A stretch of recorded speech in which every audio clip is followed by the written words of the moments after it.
সাতক্ষীরার town high school গণহত্যা দিবস আজ। ৭১-এর এই দিনে ৪ শতাধিক নিরস্ত্র নারী, পুরুষ ও শিশুকে হত্যা করে পাকিস্তানি হানাদার বাহিনী। নানা আয়োজনে দিনটি পালন করছে সাতক্ষীরাবাসী। এই বিষয়ে জানাতে সরাসরি যুক্ত হচ্ছেন সহকর্মী শরীফুল্লাহ কায়সার সুমন। সুমন যুক্ত হচ্ছেন আমাদের সঙ্গে। সুমন, গণহত্যা দিবসের কার্যক্রম নিয়ে বিস্তারিত জানাবেন আমাদের। লিনিয়া ২১শে এপ্রিল ইতিহাসের এক নির্মম হত্যাযজ্ঞের এই দিন। ১৯৭১-এ যখন সাধারণ মানুষ, বিশেষ করে হিন্দু সংখ্যালঘু সহ নিরস্ত্র নিরীহ যে সাধারণ মানুষ যারা ভারতে শরণার্থী হয়ে চলে যাচ্ছিলেন একটু জীবন রক্ষার তাগিদে, সেই মানুষদেরকে নির্বিচারে পাষণ্ডের মতো করে নৃশংসভাবে হত্যাযজ্ঞ চালায় পাক হানাদার বাহিনীর হায়েনারা। সেই তাদের স্মরণে আজকে ছোট্ট ছোট্ট শিশুরা আজকে শোনাচ্ছে দেশের গান। এখানে সমবেত হয়েছে বিশিষ্ট রাজনীতিক, শিক্ষক, আইনজীবী সহ সর্বস্তরের মানুষ। তারা আজকে এই দাবি তুলেছে যে অবিলম্বে এই বধ্যভূমি সংরক্ষণ করতে হবে।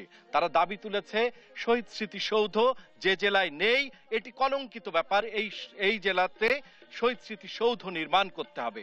আমরা কথা বলছি এই দীর্ঘদিন ধরে এই আন্দোলনটি চালিয়ে আসছেন ৭১-এর বধ্যভূমি স্মৃতি সংরক্ষণ কমিটির সাধারণ সম্পাদক অ্যাডভোকেট ফাহিমুল হক কিসলুর কাছে।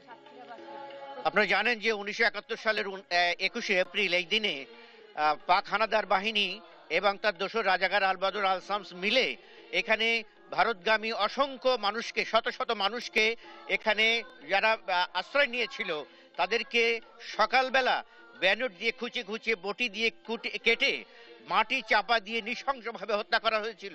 আমরা স্বাধীনতার ৫৩ বছর পরেও এসেও আমাদের দুঃখ ভারাক্রান্ত মন নিয়ে আমাদেরকে দাবি জানাতে হচ্ছে যে এখানে একটি বদ্ধভূমি স্মৃতিস্মারক নির্মাণ করা হোক। আমরা দীর্ঘ ১৫-২০ বছর ধরে লাগাতারভাবে সরকার এবং জনপ্রতিনিধি সহ বিভিন্ন জায়গায় স্মারকলিপি, মানববন্ধন সহ আন্দোলন করে আসছি।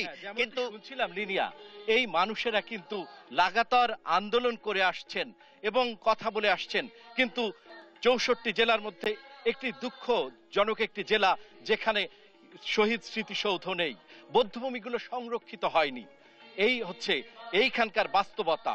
এবং তাদের সেই শহীদদের যাদের রক্তের বিনিময়ে আমরা স্বাধীনতা পেয়েছি তাদেরকে এখন শ্রদ্ধা জানানো হচ্ছে, স্মরণ করা হচ্ছে আর দাবি তোলা হচ্ছে। এই ছিল ২১শে এপ্রিল গণহত্যা দিবসের সর্বশেষ। সুমন, অসংখ্য ধন্যবাদ আপনাকে। দর্শক, সাতক্ষীরা টাউন হাই স্কুলে গণহত্যা দিবস আজ, এই বিষয়ে বিস্তারিত জানছিলাম সহকর্মী সুমনের কাছ থেকে।